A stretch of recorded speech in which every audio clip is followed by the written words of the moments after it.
What up, Key Curl Circle? You clicked on this video because you want to see me transform from Macy Gray into Shaka Khan. But seriously, this is going to be my video just detailing my blowout routine for my 4C, quote unquote 4C hair. And we're not even gonna waste no time. We're gonna jump right into it. I already put all of the products that I'm going to use on my hair, as far as leave-in conditioners, detangler, shine spray, and all of that. So we're just gonna get right into parting and sections.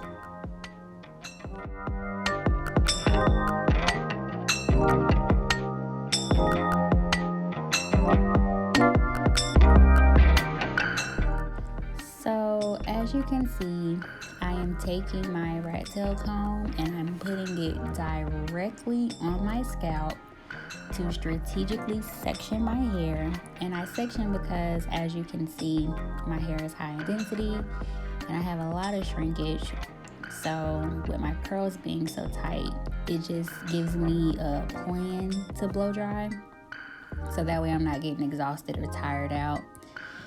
And you want to make sure that the parts are clean, because if you have single hairs from one section carried over to another that you're not blow drying, those hair strands sometimes can break, giving you those small little baby hairs at the scalp that you see. That's not the only way you get them, but you can get them. And it's okay if you miss a hair strand. Just go through and repart it again.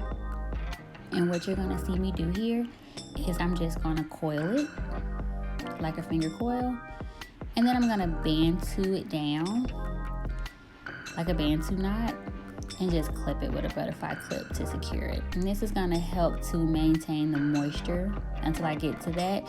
Now, if it's snagging anywhere, especially on the edges, girl, you just wanna reposition it.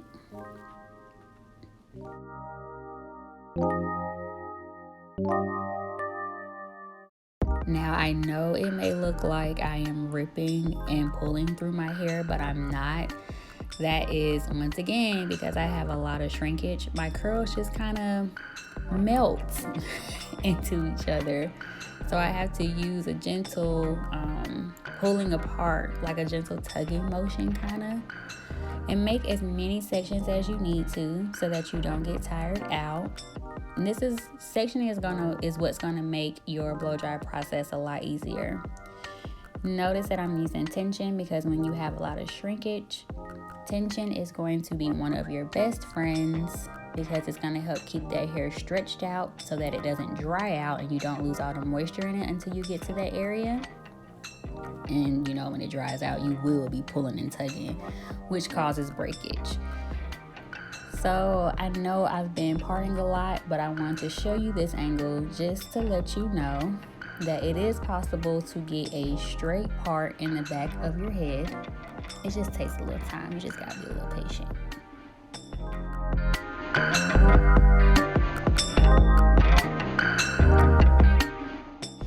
So you'll see me coiling the section at the nape of my neck.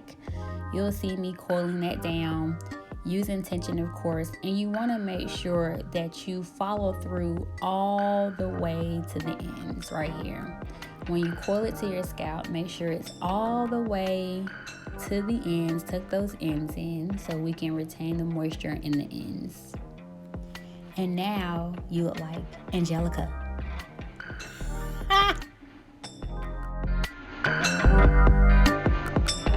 I get it, your arms hurt, you don't want to take the time to part the other side.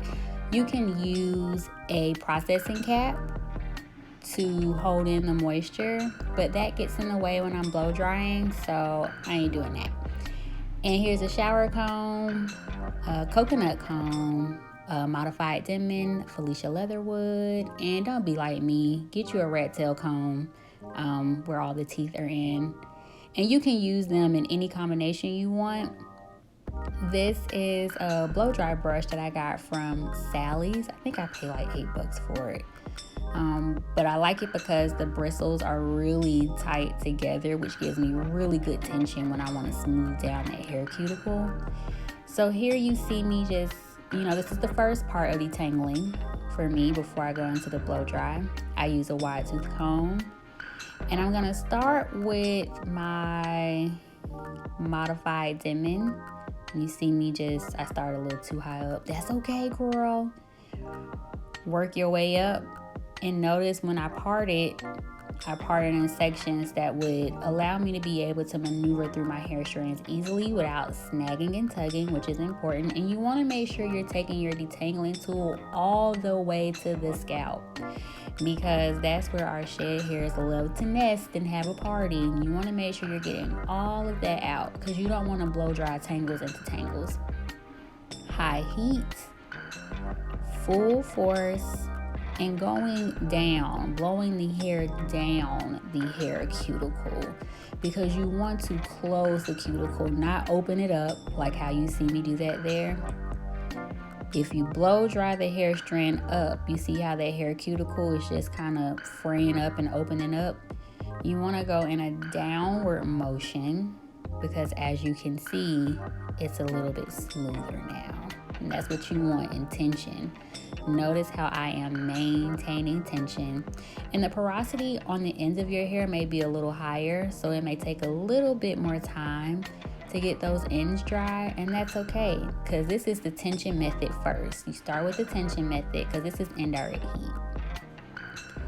And the hot air never touched the hair strand, and you'll notice that it's still straight. Now, if you want to just stop at tension because this is enough stretch for you, that's fine. But I'm going to go in with the comb just to make sure that it is completely detangled. And now you'll see me putting the airflow a little bit closer to my hair strand. And you just want to make sure you get it sealed. And now I'm going to go through with my brush, the iron brush from Sally's, and I'm just going to seal down the cuticle. Now, this is a step that you can completely skip, but I want my blowout to last a good 3 weeks, so that's why I do that. And as you can see, I'm going to take my fine tooth comb and comb through it. No snags. Yes.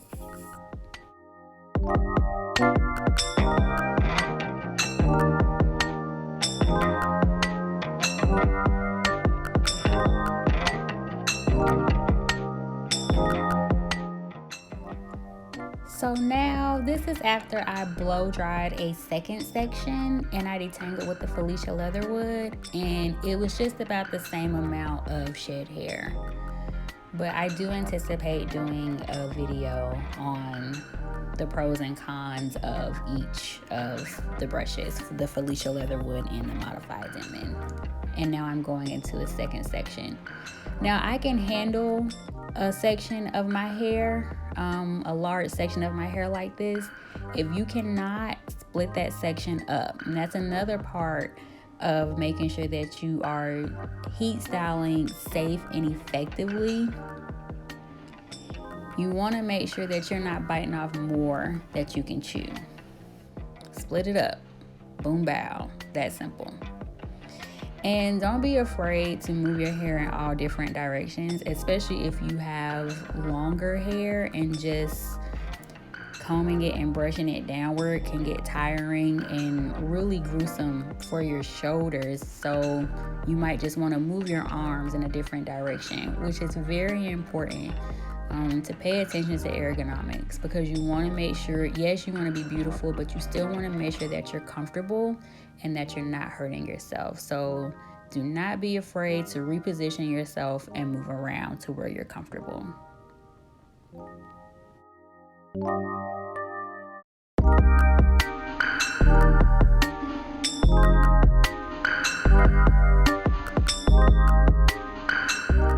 Oh my God, God, she is using so much heat on her hair. Oh my God, she gonna have heat damage.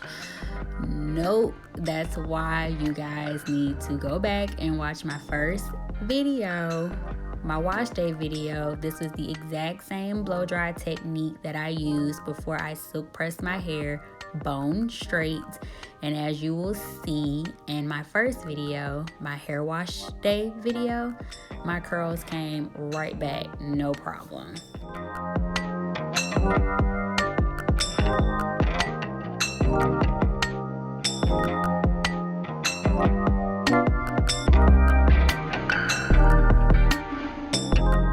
Feel those roots, pat those roots and make sure they're dry. You can see that the more sections that I blow dry, the more I combine to make sure I'm combining them all together so I don't have hard parts. And in the front, going down, those downward motions, and as you can see, it's smooth, it's full of bounce, it's not stiff, it's not burnt, tons of movement, and it's completely dry.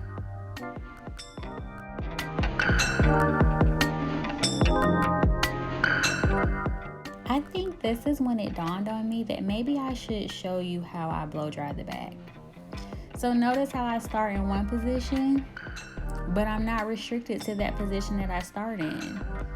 You're gonna see me turn around and hike that daggone dryer up over my head. Do not be afraid to play around with different positions so that you can be comfortable doing your hair. Tension, holding those ends. You want to make sure the air follows through all the way to the end of the hair strand. And you want to make sure that you're directing hair on your roots, because you want to make sure that the roots are smooth. And now I'm going in with my tools. If you want to know why I don't use a comb attachment, because I don't use a comb attachment, we can talk about that. Leave a comment below and we can get into it.